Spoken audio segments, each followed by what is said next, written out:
cannot turn. White balance. A little better. Yeah, not sure this. Let me do that anyway.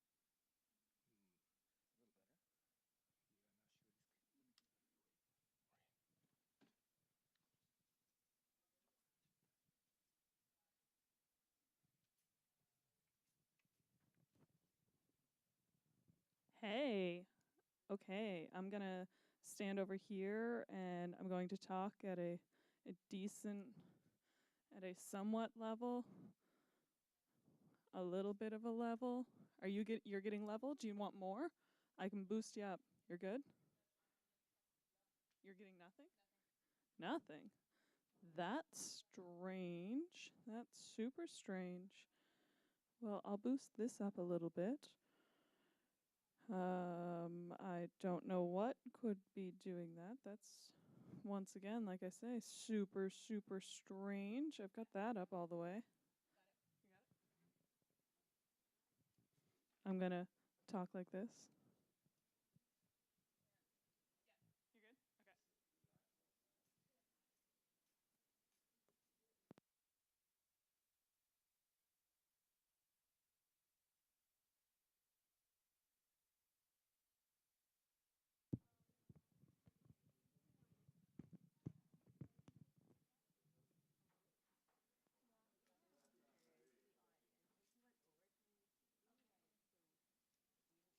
Okay.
streaming from this room?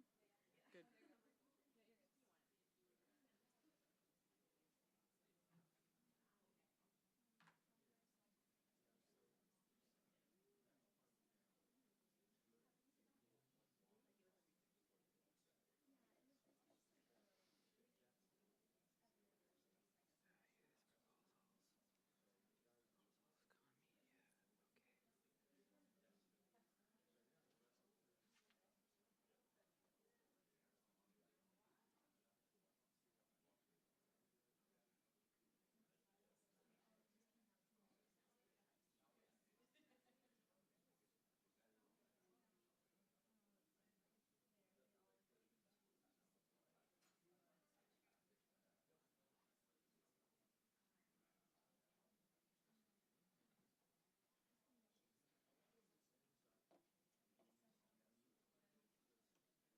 Now, where would you like us?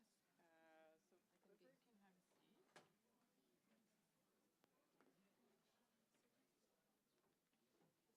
podium. The agenda. The agenda? This is it. No, like what happens first and second for us, so that Clifford and I know. Yeah. So you're gonna welcome people. I mean, I just did a bit of a get into the room, introduced a bit about the grant, who the applicants were, introduce Clifford, and away he goes. Okay, so I do this. When he's done, just pass it over to Karen Wersig, who's going to moderate and explain how the rest of the day is going to go. I'm going to go on that side so I can get up and. Yeah, absolutely. My notes there. So you can go when you're ready, Kirsten. I don't think everybody's here. Look at that.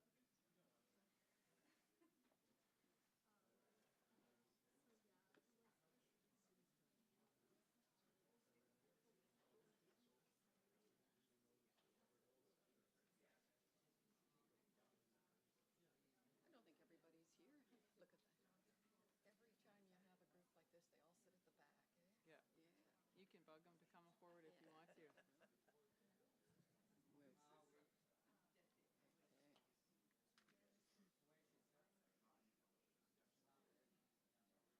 Okay, we'll see if it works.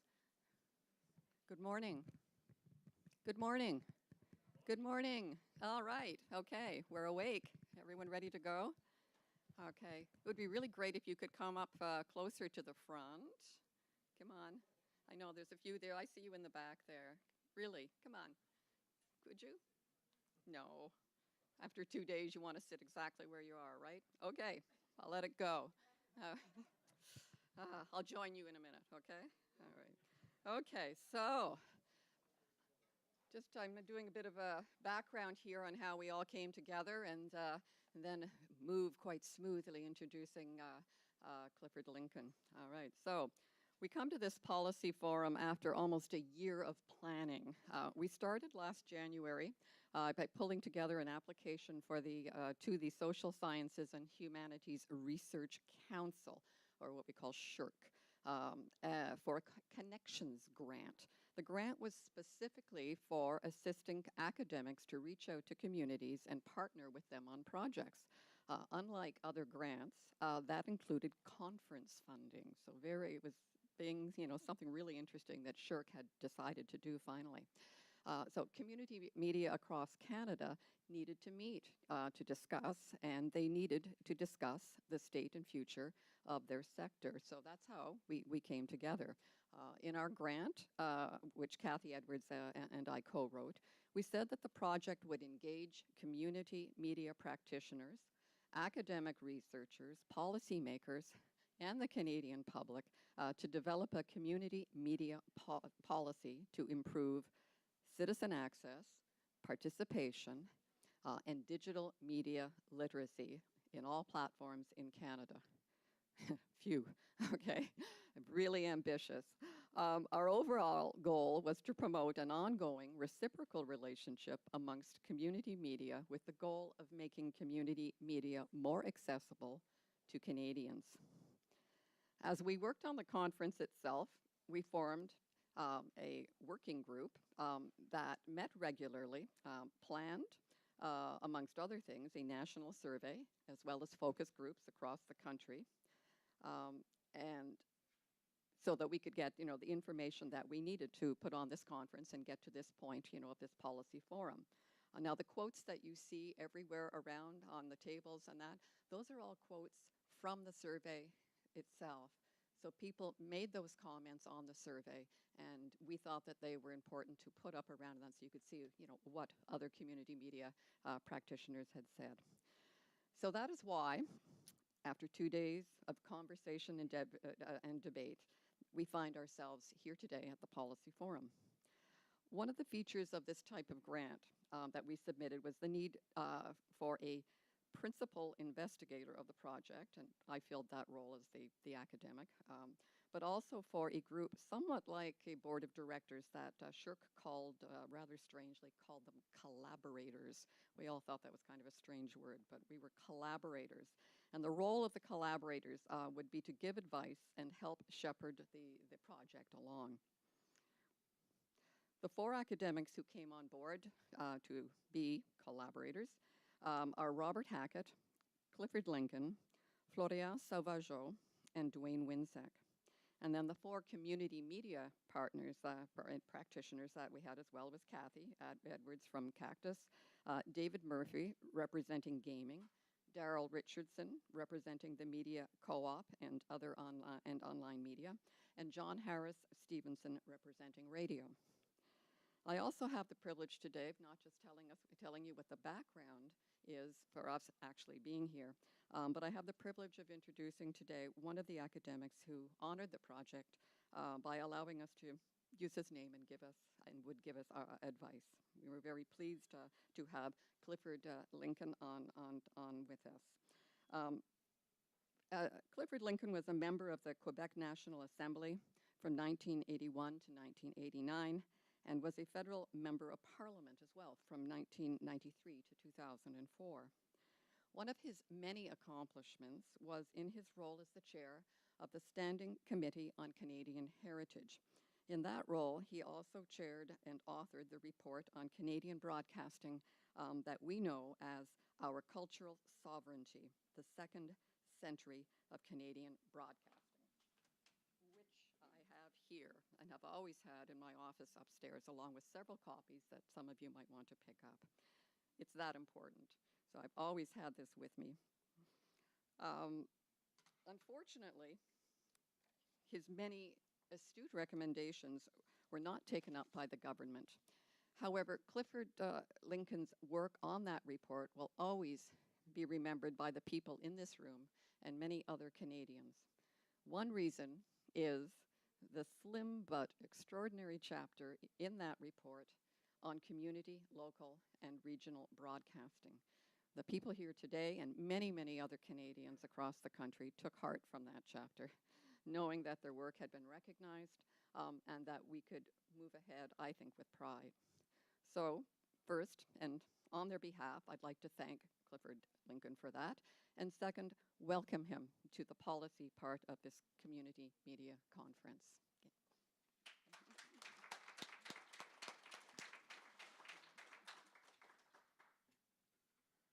Thank you, Kirsten, and dear friends of community broadcasting, chers amis. Coming from Montreal, I will say a few words in French, and I hope this doesn't inconvenience you in any way. You'd think I work in community media. Sorry, I just wanted to make sure it was loud enough. Okay.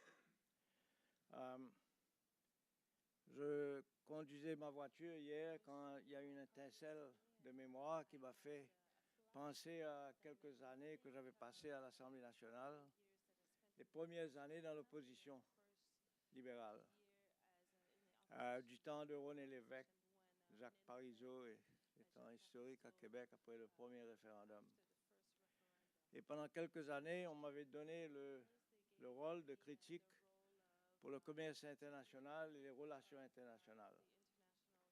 Et notre chef d'alors, Gérard Lévesque, m'avait dit, puisque tu fais le commerce international, je vais te donner un dossier additionnel qui a trait au commerce que fait le Québec à l'extérieur, les pêcheries. Les pêcheries, c'était un sujet dont je ne connaissais rien de rien. Politics is a very strange animal. If tomorrow you would hire an accountant, you wouldn't use somebody that cannot count to 100. If you were to be operated on, you wouldn't use a person that hadn't completed their medical degree. But in politics, it's different. You get assigned to portfolios about which you know nothing. And it happens day in and day out, so you learn on the job. So suddenly I was in charge of in the opposition of speaking about fisheries. So in the course of my work, I discovered this amazing little corner of Quebec near Blanc-Sablon on the north shore of the St. Lawrence. 13 villages scattered over a large distance. Terrible road network, very poor infrastructure, but a determined people who, amazingly enough in Quebec,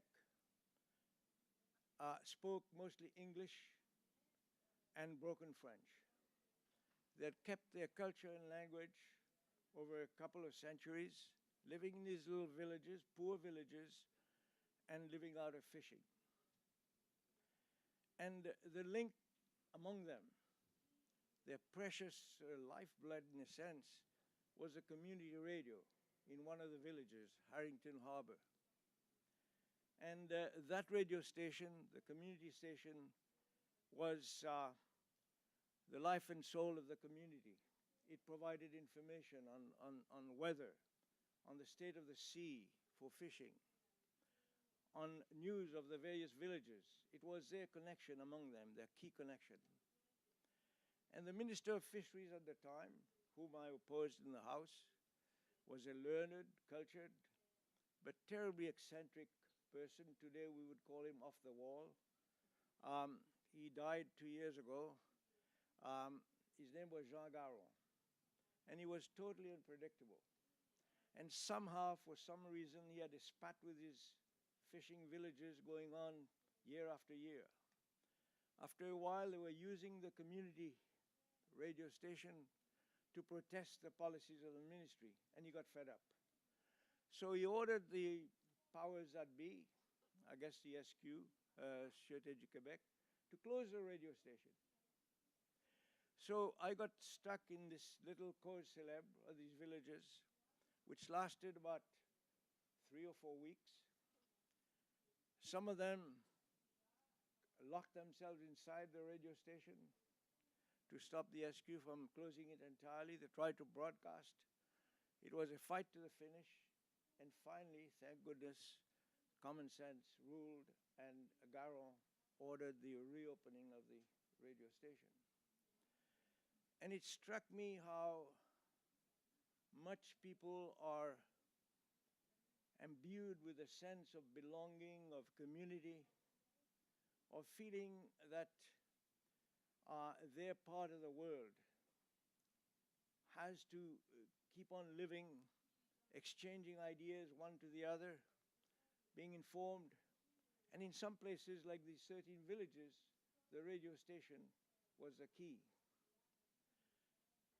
A few days ago, I spoke to a community broadcaster who unfortunately no longer is a community broadcaster, Carmen Fabio.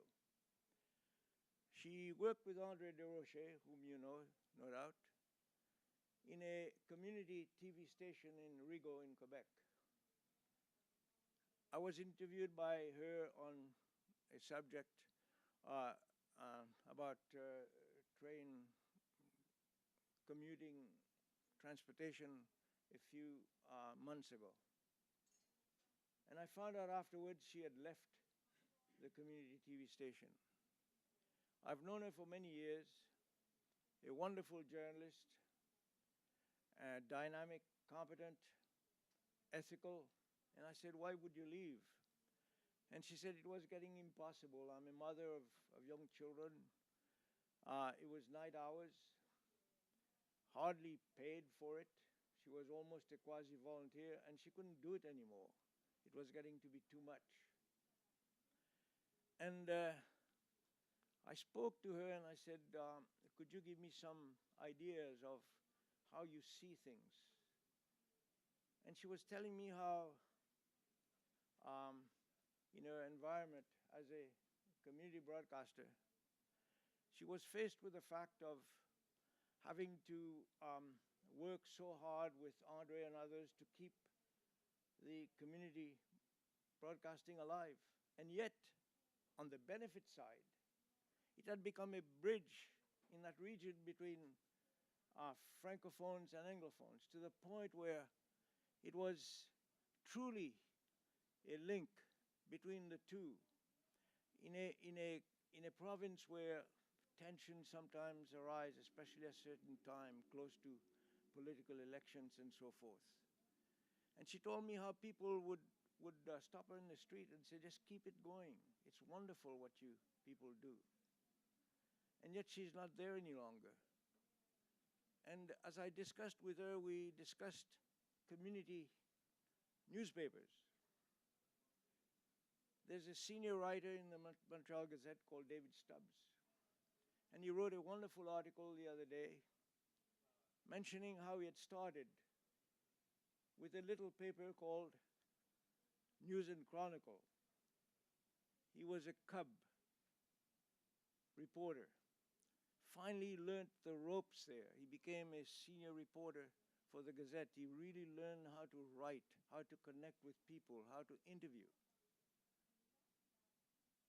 And what happened was that a few months ago, on the occasion of his writing this article, the Chronicle stopped publishing. Why it stopped publishing? Along with another community paper called the Westmount Examiner, is that in the course of its life, it got bought by one of these big corporations that own all kinds of community papers here, there, and everywhere. And the minute they bought it, news became more and more scant. Stories disappeared to be replaced by advertising. So finally, the Chronicle, as it was called, it was no longer called News and Chronicle, with good reason, because news wasn't there anymore. So it was pages and pages of advertising with little blips here and there of so-called news. So now it's disappeared. The Westmount Examiner has disappeared. And this corporation keeps going on, making lots of money, while the community suffers from lack of local news. And I was reading in the report, in the answer to our report, put out by the Minister of Canadian Heritage at the time, that said that Canadians cherish local and regional news far, far more than national and international news. And yet, if we look at the story today, community TV stations, radio stations, community newspapers, if anything, are struggling at best and disappearing at worst. And yet, when we traveled across the land during our study, which took 2 years, it was painstaking, it wasn't easy, but at the same time, it was so rewarding. We met so many people across the land, in large cities, of course, because that's where the big broadcasters are, the CBC and others, but also in the hinterland. From Newfoundland to BC, we heard one story. The love of people for their communities, going very, very deep. This sense of belonging that you can only express through community channels. You express it in different ways. You want to share events. You want to share news. You want to share your stories. And in some places, this radio station, as in the 13 villages, or the community TV station, or the local newspaper, is just a lifeblood, a link that is so precious that it can be replaced. And as I read and we did research, we found out that for many, many years now, 40, 50 years, the consensus has been building of in the circles of the powers that be that community media and broadcasting is a key element of Canadian life. In 1975, the CRTC decreed that the commercial broadcasters should make sure that community broadcasting and community channels are serviced, that there should be citizen participation at the highest level, that there should be access to airtime. In 1986, the landmark Kaplan-Sauvageau report recommended that community broadcasting become one of the 3 pillars of the Canadian broadcasting system.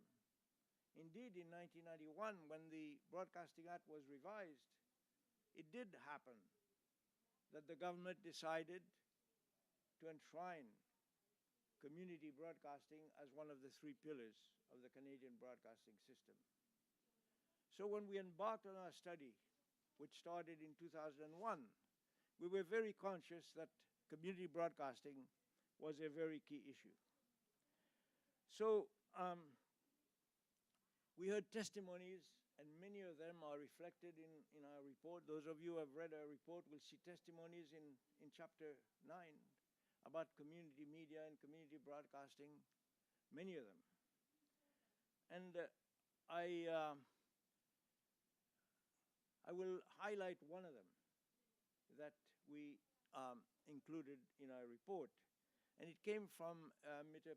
Peter Senmark. He was the president of the Independent Film and Video Alliance. And this is what he said, and I will quote from him.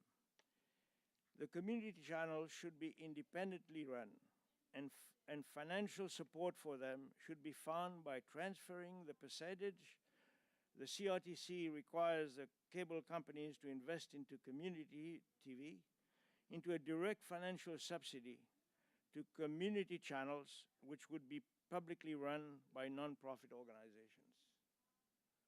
Makes a lot of sense then, it made a lot of sense then, it certainly makes a lot of sense today.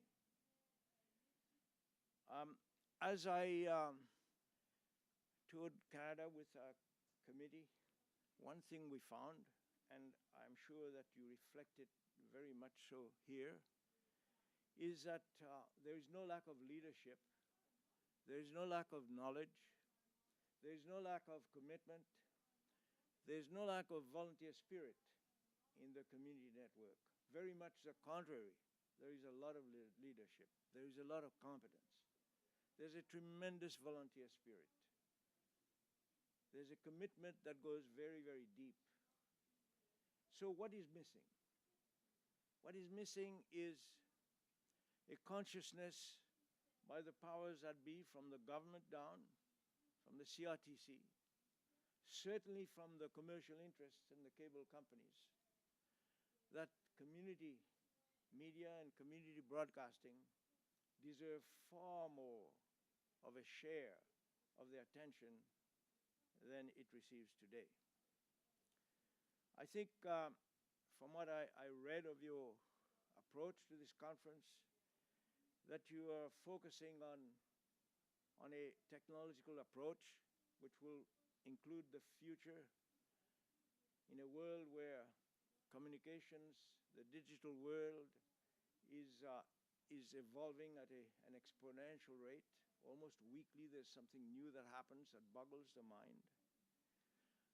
You're trying for an integrated and consistent policy approach which will ensure a sustainable future for community media and broadcasting. You want better infrastructure, access to airtime on a consistent basis again. You need to re-energize your volunteers. And from what I could hear from Carmen Fabio and talking to Andre Desrochers and others, volunteers are dispirited. They are discouraged in many ways because they see a situation that doesn't improve and should be improved. So they need to be re-energized.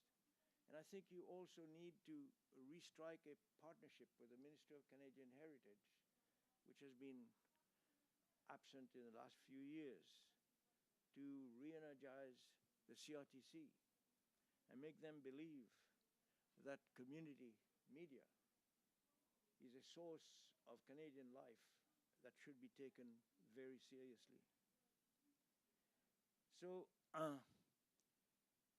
today there's a new government in place, there's a new minister in place, and I hope that they will be prepared to listen to the voice of change. After all, they ran the election on a slogan of change, and change should be changed for the better. As a start, I would suggest to the minister and her staff to pick up the report. I know it's heavy, but the pages can be turned.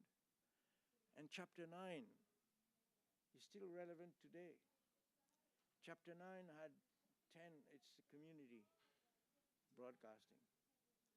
And it has 10 recommendations, which go from, first of all, a policy, and I think that you reflect that as well. This is what you want, a policy of the government on local, regional, and community broadcasting, which we asked for. We also, in their recommendation, asked for better access, for access to the best of digital service. We asked for a report every year on the state of community broadcasting. We asked for an evaluation that would take place 2 years after a report and 5 years thereafter. All these recommendations are just as valid today as they were then. And they've got to be followed up, especially that on funding. Whether we like to see it or not, whether we like to express it loudly, but I will. The fact is that we sense a tremendous dichotomy when we traveled across Canada as between the commercial interests and the community interests. Of course, they cannot converge. One is there with the ideal of objective of making money for the shareholders. The other is there to express the voice of the community, the grassroots. It's a volunteer system. It's a non-profit system. It doesn't have to do with lucre and profit at the end. It is to express a voice, a feeling. So what it is really, it's a contrast between the volunteer spirit and imposition. How can you reconcile a large commercial cable company, be it Bell or Videotron or Shaw, being really interested in furthering community broadcasting? They do it because it's imposed upon them by the CRTC and the powers that be. But if that's the choice, they wouldn't be doing it. And you can understand it. This is not their bag. This is not their objective.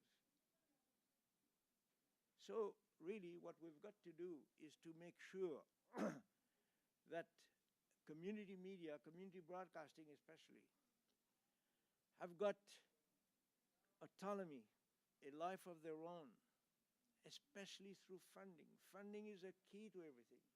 You can have everything else, but if you don't have money to put infrastructure into place, to better your services, to pay people,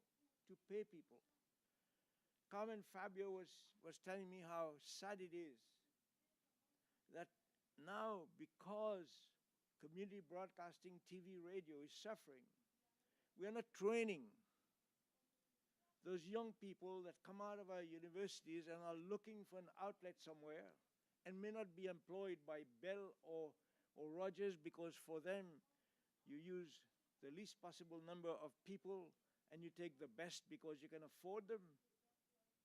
but they find a place in community, broadcasting and radio and newspapers, and they train there and they become the voices of tomorrow. And one leads to the other. And so we require that funding, and Mr. Senmark's remarks are just as valid today as they were 12 years ago. So, if I may leave you with a wish, is that you persevere, you fight it out, because nothing is impossible. I've been working for many years now, believe it or not. I think it's 25 or 30.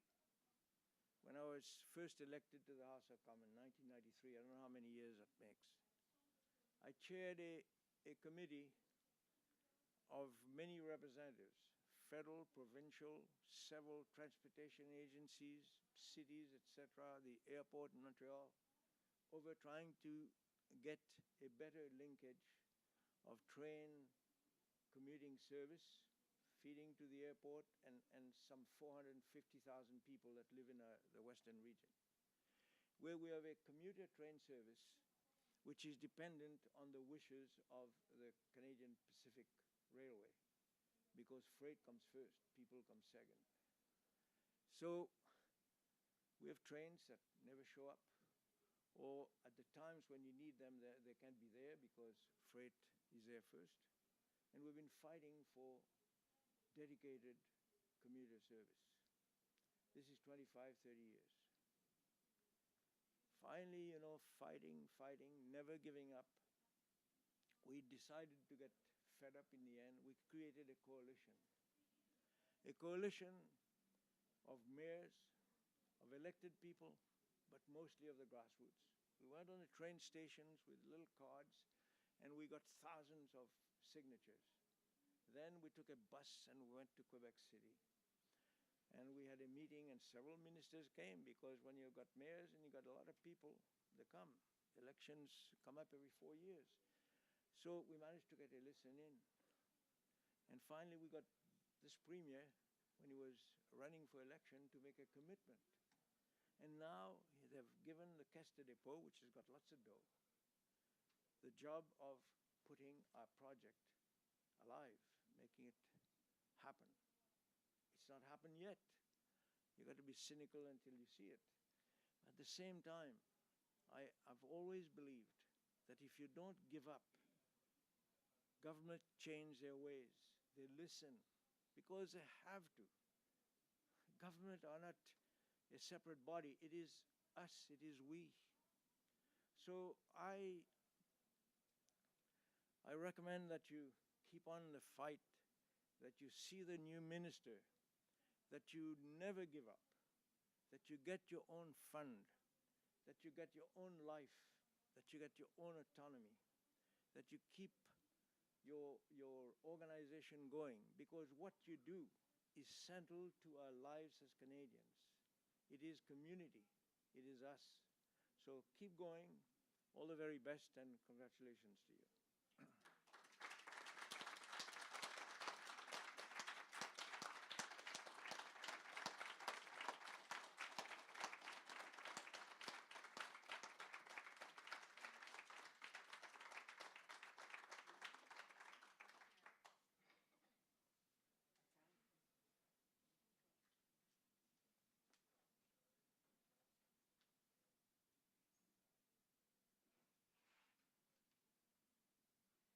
Hi, my name is Karen Wersig, and the organizers have asked me to moderate the day a little bit. So I thought I'd just start before we get into the next little panel, or the next little section of discussion, explain how we thought the day would work.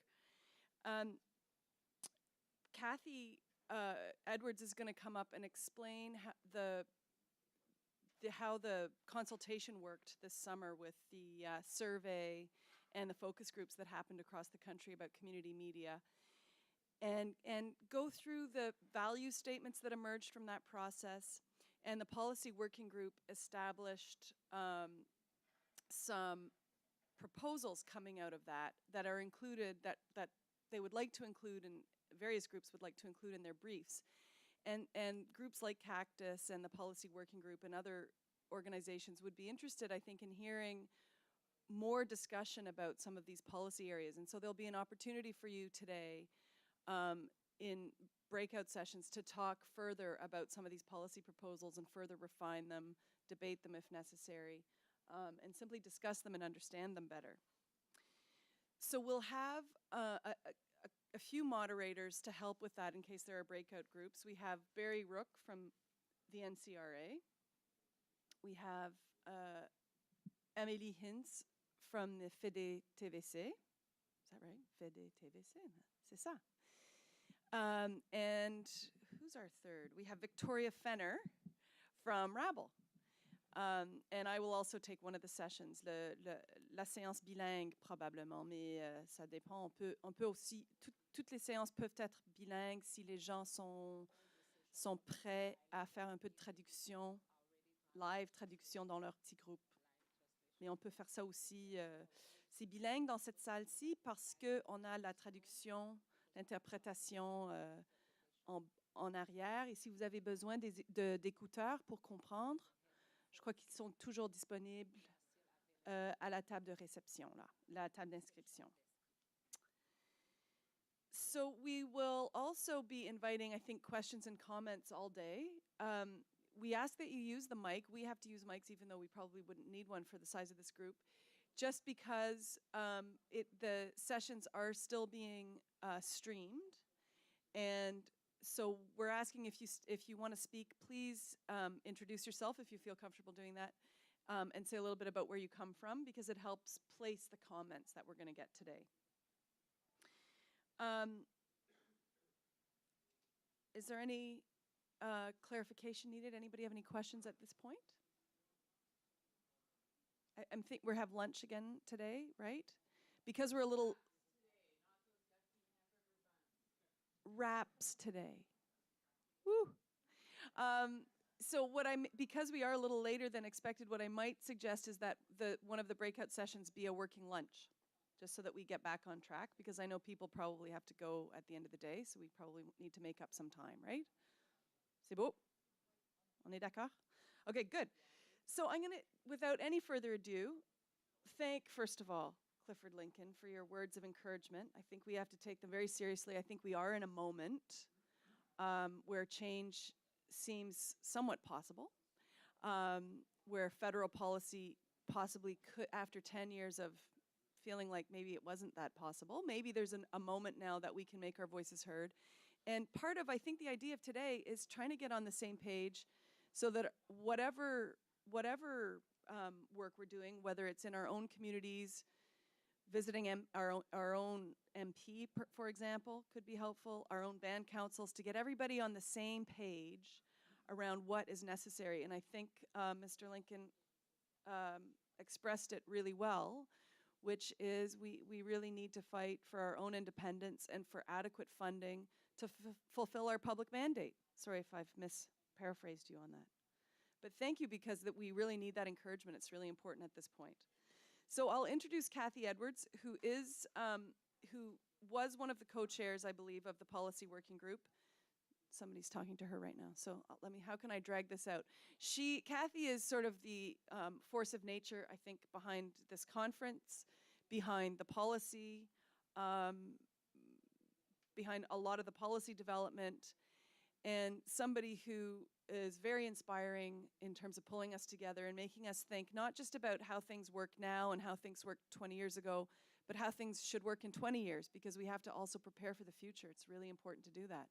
So getting us out of our silos and getting us to think outside the box is one of the things Kathy's great at. So she's going to come up and explain the process, and that please listen carefully, because this is going to set the table for the discussions that we'd like to have a bit later that involve you more actively.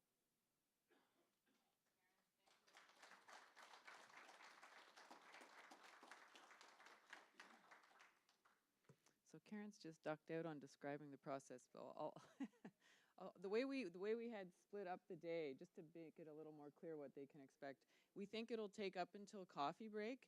to share with you the research that, what happened with the survey and the focus groups that you participated in, what the results were, and what the policy working group is proposing. We think that'll take till coffee break.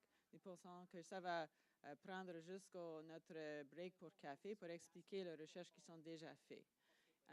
That in the second block, after coffee break, that's when the working group identified 8 theme areas in community media that you'll have a chance and time to participate in breakout groups regarding 2 of those areas that are of particular interest to you, to help us elaborate it and get additional feedback from the people that are here. So le deuxième bloc après le café, il y a 8 thèmes que le groupe de politique a établis comme financement, usage des bénévoles, gouvernance, des choses comme ça. 8 thèmes où il va être assez de temps pour chaque personne de choisir 2 qui sont d'intérêt à eux pour élaborer un petit plus, nous donner plus de réactions. That'll take us up until lunch. After lunchtime, because everybody that filled out the survey, the first priority was funding. Clifford's already talked about that. We have a particular block to talk about, and I'm wearing a few different hats here: conference organizer, chair of the policy working group, and Cactus, and sometimes I have to be careful to keep them separate. After lunch, I'm going to talk from the point of view of Cactus, of one proposal that can address some of the funding issues for some of us. So the block after lunch is a particular proposal from Cactus that will be a moderated session to give feedback. Alors, après le lunch, c'est le bloc 3, c'est pour discuter une propos qui peuvent adresser peut-être quelques manques en financement, qui va proposer par moi, représentant Cactus, l'organisation Cactus, pas le groupe sur la politique. Mais c'est juste un propos possible pour adresser le problème de financement. Finally, at the end of the day, block 4, we thought the meetings this morning in breakout groups are by theme. So people from different media talking about governance together, people from different media talking about financing together. We thought that at the end of the day, you might like to get back into groups of your own media and talk, is this addressing what we need in our sector, and come back with any additional comments or things that seem to have been missed.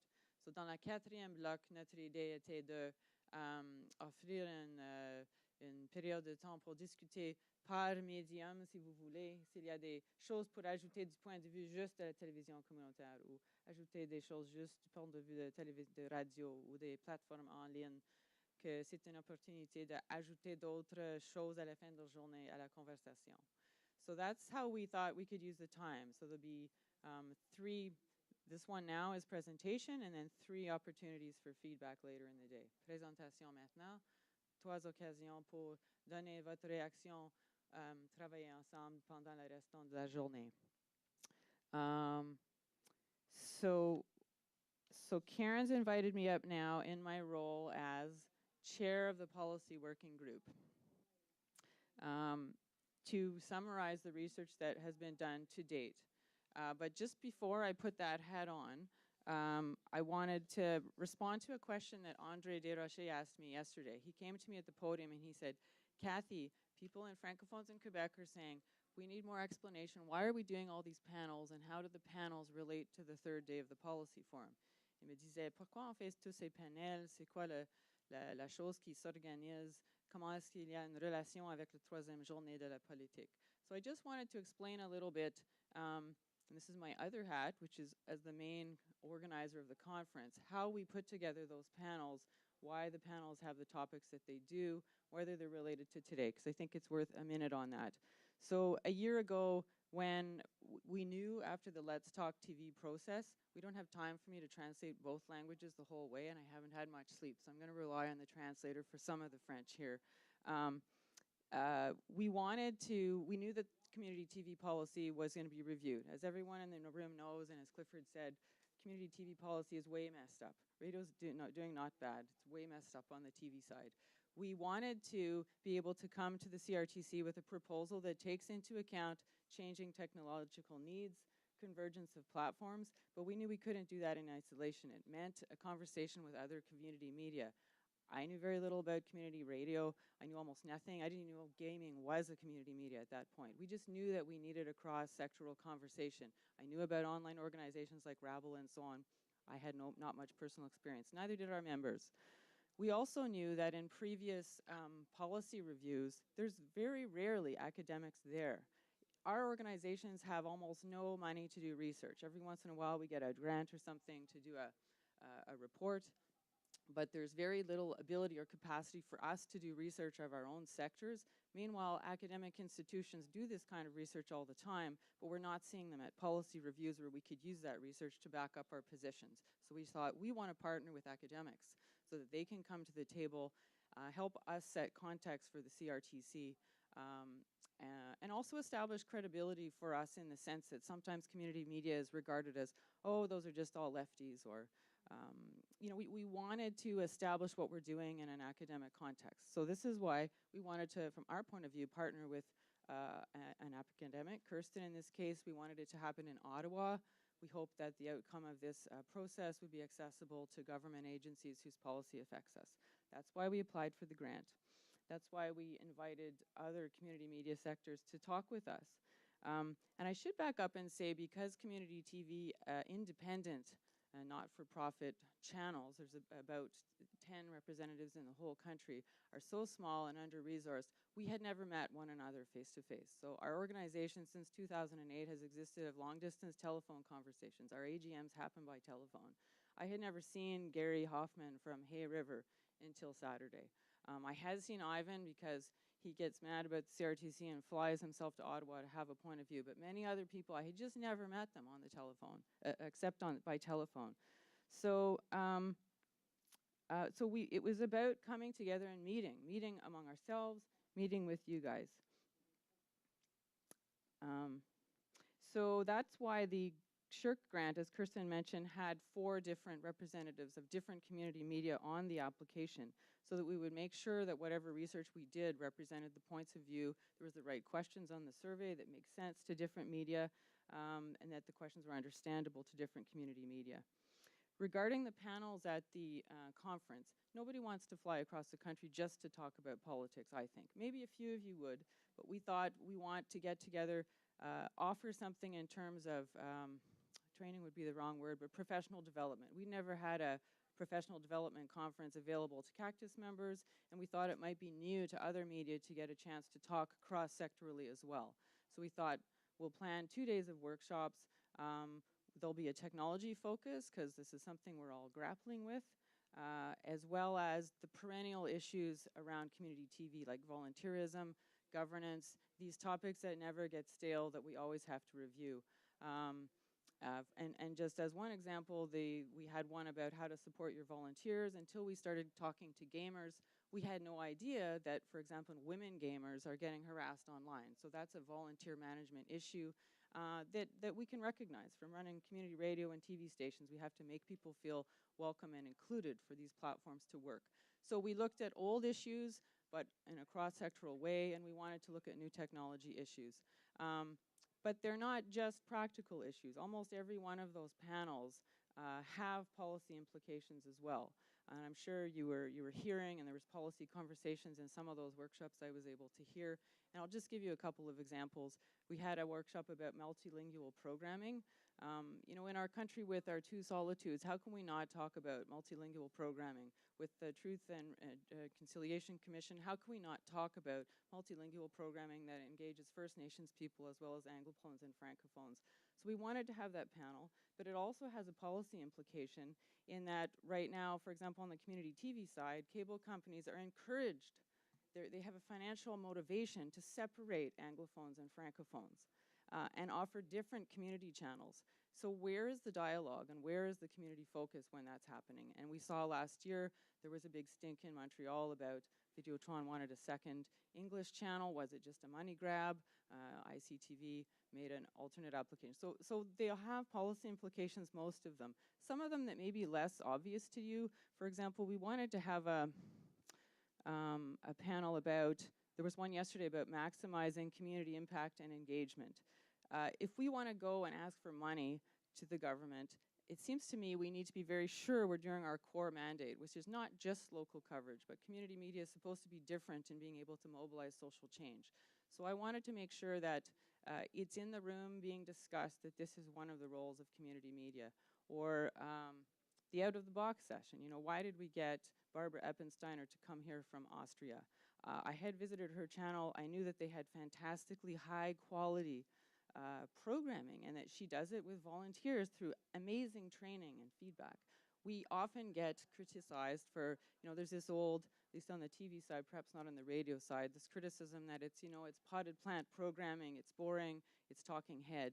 Whereas I think my personal idea is community media should be the most alternative because we can take risks there. So it was to get people in the room, and these policy issues are underlying. So if you read the Let's Talk TV documentation from last year, or even the current local TV and regional policy review, local and community TV policy review, there's language in there about how we want to have high quality programming. We want to have compelling programming. Are they setting us up to exclude us? So I just wanted to make sure there was a chance at the conference for all these issues to be discussed in a practical way, but so that we could be thinking about them from a policy perspective. So some of the panels were you know, a response or an opportunity to prepare for a policy conversation. And then other panels were suggested to us by others. So when we organized the conference, we had a partner from gaming who said, well, you know, you really should have, you know, Gamergate, this issue of harassment online is an issue. So we need a session around safe spaces. Or we asked the radio associations, you know, what are things that are pertinent to you guys? We want to talk about open governance.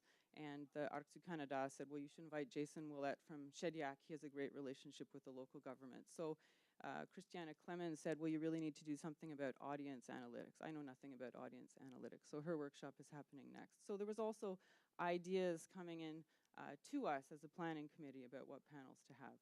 So that's where the panels came from, and that was the thinking. So I hope that answers the questions that Andrea was hearing.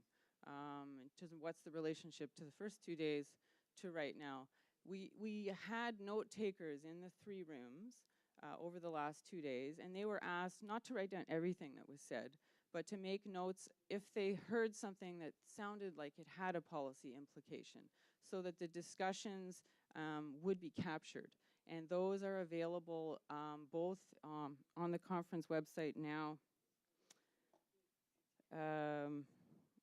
There's a tab called Engage, which Andre tells me doesn't make sense in French as engage, but we never found a good word for it, so I apologize for that. He's been my, the francophone.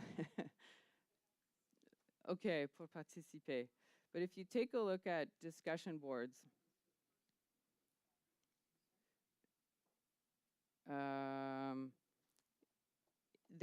there was 8 streams for the conference, 8 volets qui étaient identifiés pour tous les sujets étaient dans une de ces 8 volets.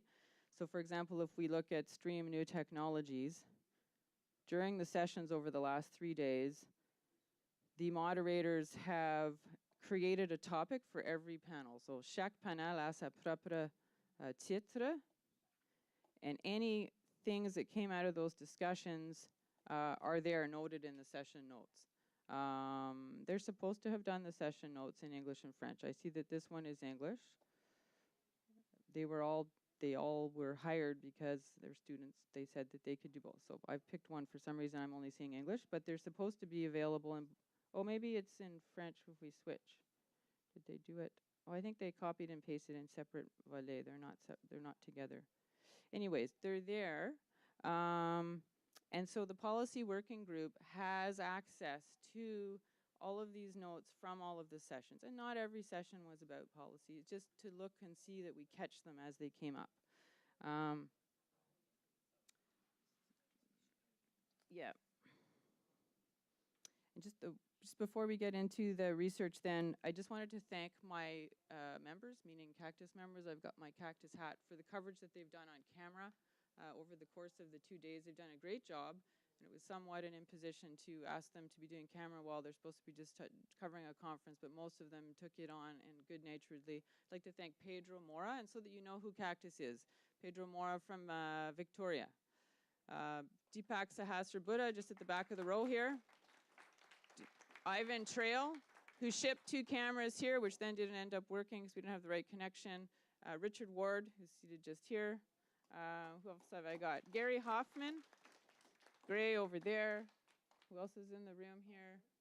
Andre at the back, standing. I think that might be it. Dawn Jobson. She wasn't running cameras today, but she's one of our members too. So thank you very much for everyone who helped with the coverage. And also I want to thank, she's not here, but Raheen Bohar, who lives in Toronto, who did much of the translation for the conference. And because of a missed email yesterday, she stayed up literally all night last night, 8 hours, so that the proposals that we're about to present to you could be available in English and French. She's gone to bed now. So I'm going to share. We also have on the conference website under this, what is it again? Not engage. Participer tab. There's a button that says research. It's common in English and French. We asked all the people speaking at the conference that had research to share it with us so that it was available on the website. It's slow to come up.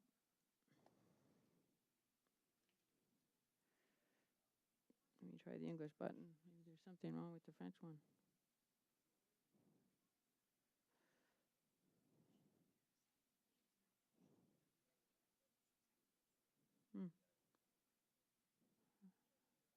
Something wrong with the link.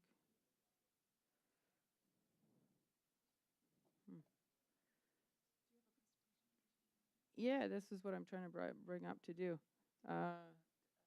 Yeah, it was available this morning on here. Weird.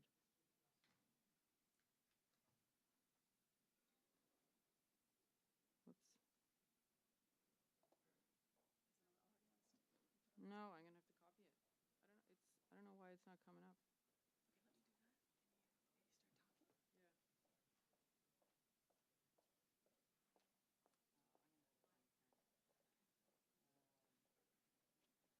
Well, maybe while Kathy's doing that, does anybody have any comments or questions about the conference so far? I don't know if Kathy's explanations, si les explications de Kathy ont résonné avec vous depuis 2 jours de belles séances et de panels intéressants au sujet de beaucoup de sujets. Is there anybody else have any questions or comments about that and what is expected today? Est-ce que vous pourriez utiliser le micro là, à gauche? Okay, we'll put it up, and I think there is a question here.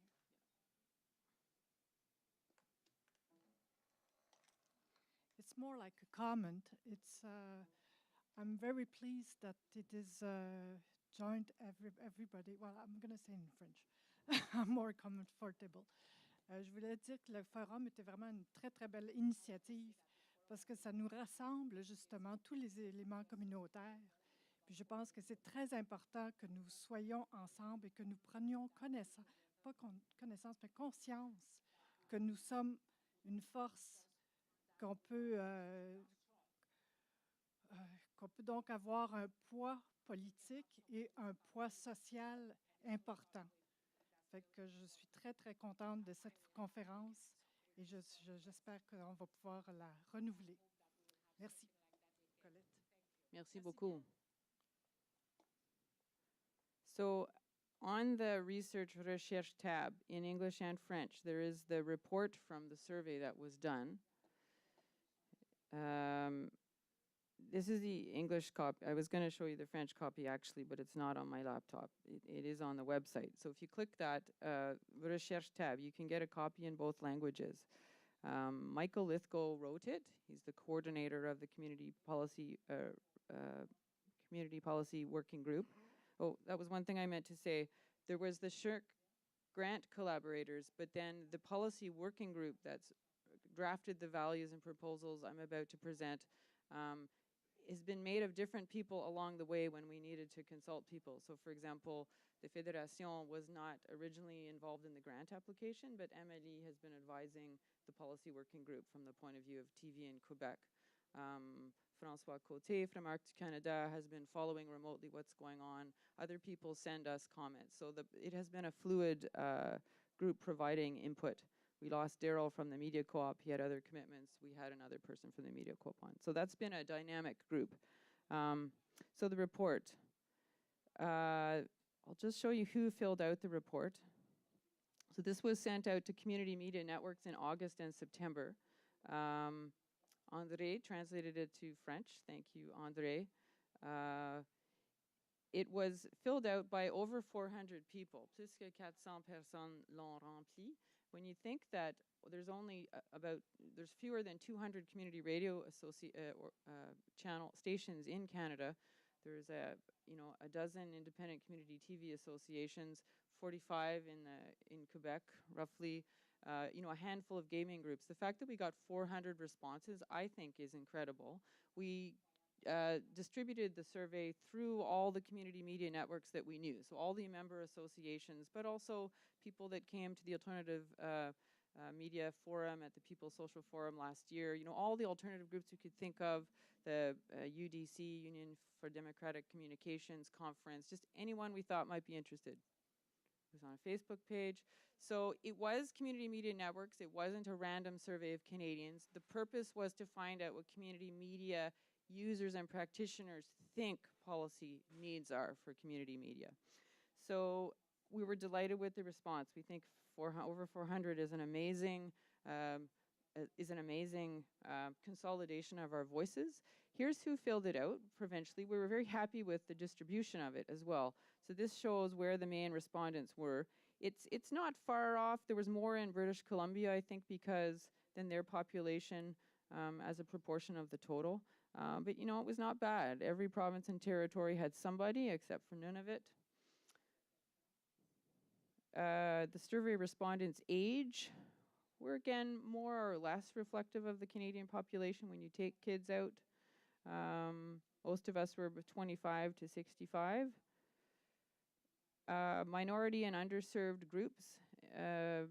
People were asked to identify if they felt that they belonged to one. We wanted to see if community media represented some people, or was serving areas equally and serving some groups better than other groups. So this is a breakdown by those who identified themselves as being Aboriginal, belonging to official language minorities, other racial or linguistic minorities, LGBTQ, the disability community. And interestingly, I think, almost half, 47.8% of respondents, indicated that they belonged to another minority. They felt that they were in a minority as far as their access to media services, which could have included their age. There's nothing for seniors. It could have included, I live in a remote geographical area and there's nothing here, or I live in challenging economic situation. Those were the key things that identified people that are using community media. Education level of the respondents was high compared to the average Canadian population, which is interesting. 70% of respondents had gone to university. And also interesting because there's a link between education and income. Of the people that filled out the survey, they were on average less well off financially than most Canadians. So that tells you something too, and it's probably attributable to the fact that lots of community media practitioners that are employed by organizations filled out the survey and aren't very well paid, and yet need university degrees to do this work. So we had a section asking respondents where they currently get local information to get a sense of, who's watching, who's getting information now from internet, from TV, from radio, from print. I'm not going to spend a lot of time on this section. I want you to know that the section is there. Of course, there's lots of internet use, but usage also varied very much by region. So in rural areas, we cross-reference some of the information. Rural areas, reliance on community TV and radio was much higher in rural areas, and internet use, of course, was much higher in urban areas. We asked people what community media they were aware of in their area. Highest awareness of print or online community newspapers. Second was campus and community radio stations. Community television was lower at 58%, and then there's a very small nascent video gaming video gaming is big, but this is the proportion of people that are aware of what you might call a community video gaming organization. So one that is focused on social, local issues and teaching media literacy skills training. You've met some of them over the course of the days here, hopefully.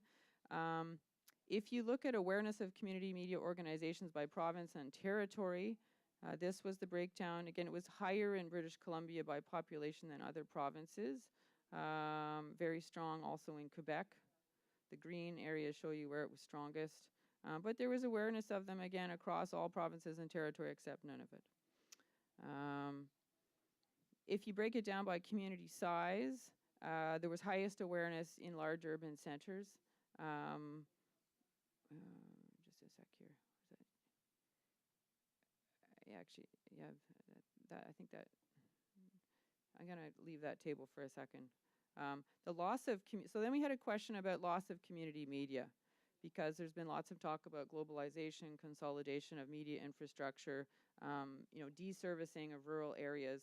And we found that 18% of respondents said that they were aware of a radio channel that had closed, almost 40% that they were aware of a community TV station that had closed, and 50% were aware of what people described or understood as being community newspapers.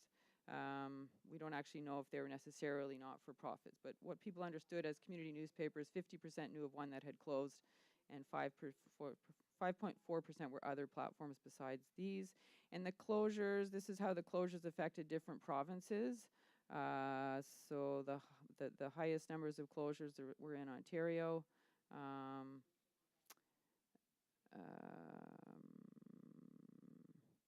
And then, sorry, what was this one? Oh, and then we found that the highest closures were with newspapers, but if you looked at mid-sized cities, this is breaking down the same information by large urban centers versus mid-sized towns and rural villages, that the highest closures in mid-sized towns was where the community television stations were happening. And we think that's because in big cities, cable operators have tended to retract the resources to big cities, so there's still nominally a station there, like a MatTV in Montreal or a Rogers in Toronto. There may never have been a community TV channel in a small town, but there used to be lots in mid-sized towns, and that's where the main losses have been. Viewership patterns to community media. Among survey respondents, 40% of them look at the content daily, and an additional, almost another 40%, a few times each week. So over 80% between the two categories, that community media, people filling out the survey, 80% of them are using community media every week. We asked a question about the role that community media fulfills in their community. It wasn't directly related to policy research, but we wanted to collect statements of the value of community media to people. And many of the statements, the responses to this question, you see on the tables out there and along the walls. This is where they came from. The highest use to people was that it advertises local events, it expresses alternative points of view, gives visibility to people, and provides a platform for artistic and cultural expression. Profiling weather and emergency information, profiling local jobs, were not as strong, but I mean still strong, 75, 85%, and so on. Okay, so I encourage you to look at this if you haven't had a chance to do it yet. It's been posted on the website for about a month now in both languages. We extracted lots of quotes from that. People were asked, how do you think community media could be strengthened? And so these start to have policy implications because people start making suggestions. The strongest interest is around funding. You know, everything came back to funding. We could do everything better if we had more resources. But interestingly, also if we had more community support. And if you start to read what the comments were, this means things like advertising better so that people will know that we're here, doing more networking in our communities. So then the last part of the survey was where we directly asked for policy proposals and how people felt about particular policy, not particular policy proposals, but what they thought the policy goals should be. The first leading question was this one. Given that most Canadians have access to the internet and social media, do you think formal policies and funding are still necessary? donné le fait que la majorité des Canadiennes ont accès à Internet et les médias sociaux, est-ce que tu penses que la politique et financement, c'est toujours nécessaire? It's a key question in the current policy review of TV, but I think it's something that affects the way all community media are viewed by government agencies. And of course, given the respondents, the nature of the respondents, mostly community media practitioners and networks, 96% said yes. You know, we didn't know for sure. Maybe a lot of community media organizations are starting to think that they don't need formal policies, but that was not what we found. 96% of respondents said that they did. There's a section there about the reasons that they gave, and those are, again, they're all along the wall and on the tables. This is where these comments came from. I'm going to go to the policy proposal section. So then we asked to help focus the discussion where people thought the policy focus should be. And the priorities that came back were, it is most important to us that we have adequate funding, that's the green box, and it's most important to us that these platforms continue to be able to offer diverse points of views to be expressed. So those were people's highest areas of concern, but they also almost overwhelmingly agreed, yes, they should be offering digital media skills training, yes, they should be offering hyper-local information, yes, they should be available on all platforms with a strong, pretty strong green there, yes, they should be available across Canada, and yes, we need access to specialized training and professional support and networking. So there was very, you know, among community media practitioners, there's quite a unified take on what's needed. Not in some of the details all the time with specific comments, but overall, yes. So then, because there's a community TV policy review upcoming, and as probably all of you know, there's a lot of money on the block that has traditionally been earmarked for community media, over 150 million. We thought it was important to ask a specific follow-up question about community television. And it was only presented to survey respondents who said that they were aware of a community TV organization in their area. So if somebody said they weren't aware of it and were perhaps only in a community with a radio station, they didn't see this question. So there was fewer respondents. And this question asked whether people were concerned about the current transparency and accountability for the 150 million that cable companies and satellite operators collect for community media, whether they thought it would be a good idea to create an agency independent from cable and satellite companies to manage the funding, whether they thought it would be useful to have an ombudsman person to oversee compliance, whether they think that these resources should continue to support community media. As you may be aware, there's it's implied both last year at Let's Talk TV as well as in the current policy review notice that these resources could be up for grabs to support local commercial news production. That got a resounding, you know, people didn't agree that they should be funneled off to use for other purposes, and people were very strong that they wanted increased transparency and accountability for this spending. However it's done, they wanted more transparency. Okay, that might be, okay, so then we get to the end of the report. Michael's summary was very interesting in that he made a list of the specific policy priorities that were identified by substantial majorities of survey respondents. This was the list. And what he did was highlight in yellow the ones that are already kind of in policy in pieces, like they've been recognized by former policymakers, but clearly just not being implemented properly. So his conclusion was, you know, policymakers in the past have had the right idea. We're just not following through and getting it working on the ground. So for example, there is a community radio fund. There has been the idea that cable companies should provide funding to community television in the past, but it's, for some reason, you know, it's not enough yet. We've always known it should provide a platform for a diversity of voices, but it's not happening enough yet. They should be available on all platforms. So for example, some community TV channels were uploaded to satellite 2 years ago, but it's not happening uniformly. Radio is not available on satellite. So all of these things have been reflected in policies, but not consistently, and not consistently across media, and not always being carried out in a way that ends up working on the ground. So that's what the report said. So how many people have had a chance to read it? Just out of curiosity. A few, okay. You had it printed out, okay. So that's the report. Are we doing on time, 10:37? So also published about 2 weeks. So then the policy working group met and decided to come up with, there was 7 themes identified in the report, and to which we added one. Nobody raised the issue of copyright and intellectual property, but the working group thought that it was worth adding that theme. They came up with, we got the value statement up here, is it still, the link's still broken? And published, and it's in your bags, what you picked up at the registration desk. They developed a value statement, valeurs pour les médias communautaires dans l'environnement numérique, values for community media in the digital environment. So for each theme, they developed a value statement to capture what survey respondents had said. So first one being unique strengths and roles of community media.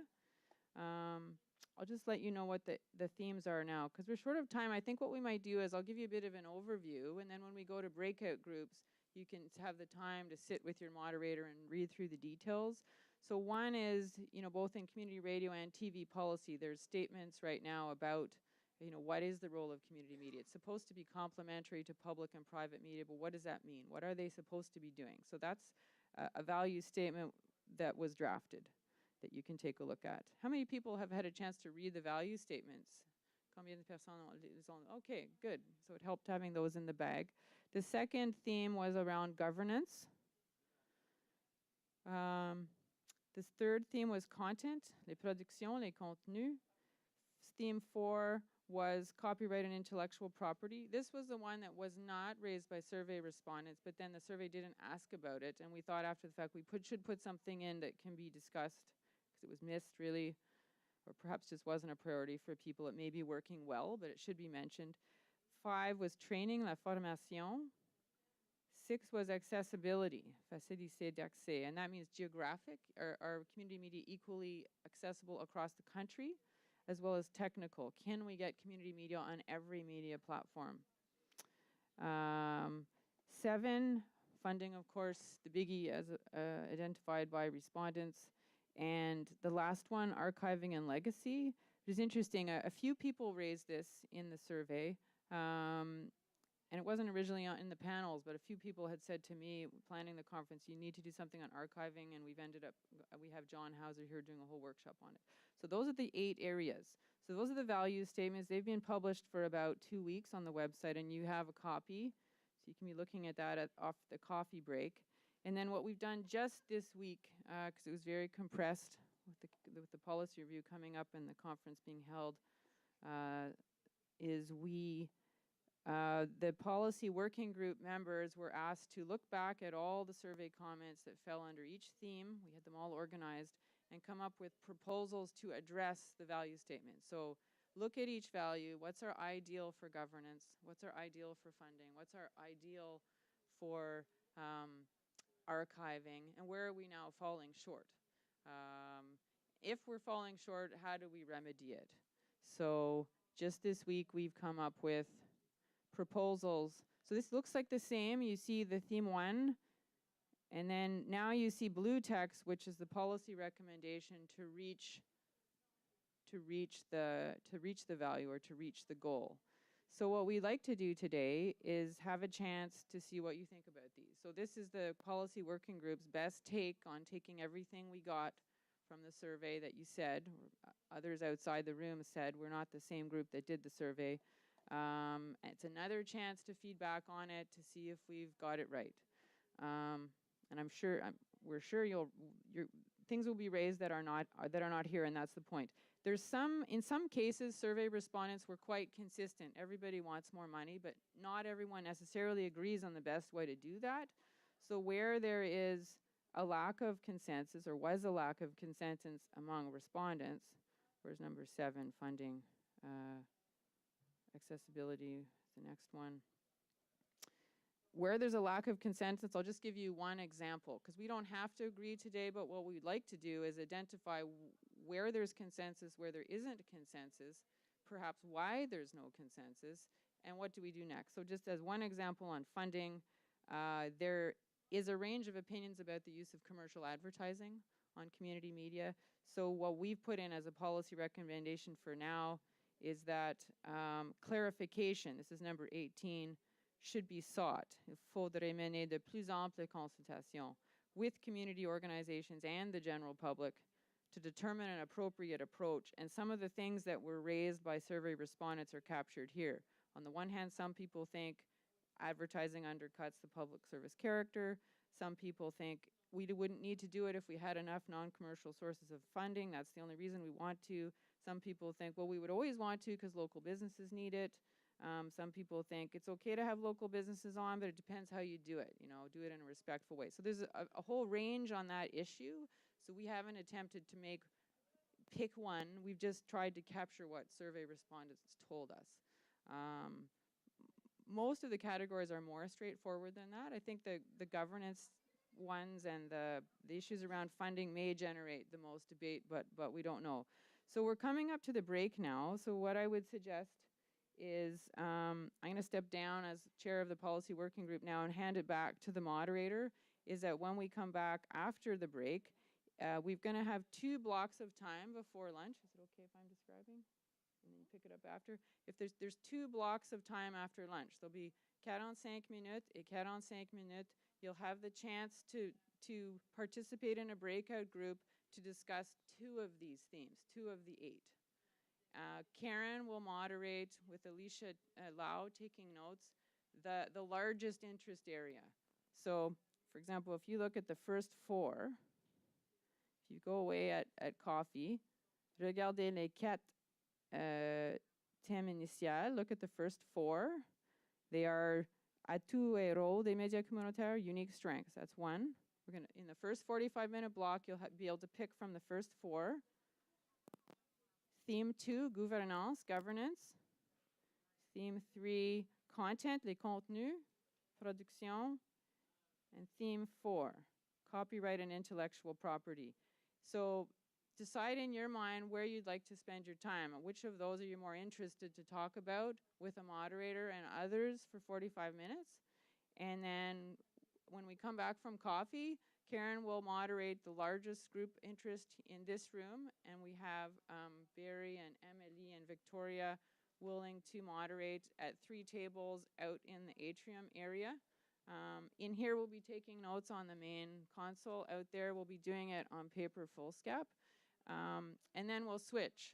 We'll have another 45 minutes. We'll go straight to picking one of the last 4 themes. So dans les deuxièmes 45 minutes, vous allez avoir l'occasion pour choisir entre une discussion de formation, training. Number 5, accessibility, facilité d'accès. 6, funding, financement, and archivage, archiving. So after we come back, we'll spend 45 minutes on one of the first 4. You can pick. And then we'll switch, and we'll spend 45 minutes talking about... Yes. So we'll come back here. We'll do an announcement. We'll come back here quick, get a show of hands who wants to work on which of the 5, 6, 7, 8 themes. We'll split up again. You'll have 45 minutes to workshop that one. And then before lunch, we'll come back for half an hour, and the breakout groups can report back on any additions, comments they want to make. Alors, 45 minutes, 45 minutes. Nous allons réunir pour 30 minutes à la fin, juste avant dîner, pour ajouter nos idées à ceux qui étaient sur l'écran là, de toutes les 4 groupes de discussion. Est-ce que c'est clair? Is that clear? So we want to thank Clifford for coming and listening to our discussion too. You just didn't disappear. You must be interested. It's great to have such support from somebody that's been working on this challenge for such a long time. So coffee break now, and then please come back to the room knowing which of the first 4 you'd like to work on and which of the second 4 you'd like to work on. Thanks a lot for listening and for filling out the survey if you did so.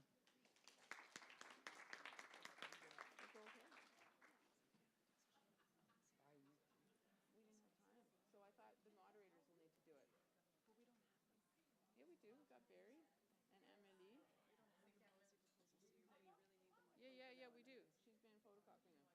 Yep. And she's going to stick them up big on the breakout groups. She's got them. I'm just going to go grab them. The only thing is it'll be hard for people to choose if they don't know what the policy proposal, like, do you know what I mean?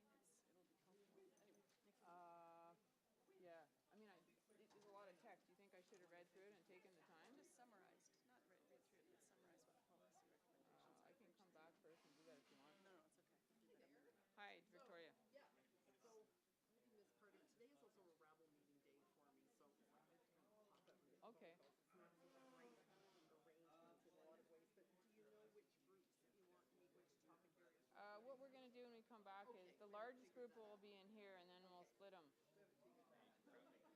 So what didn't happen that we thought would happen, just because things went late, is I didn't get a chance to actually read through all the content.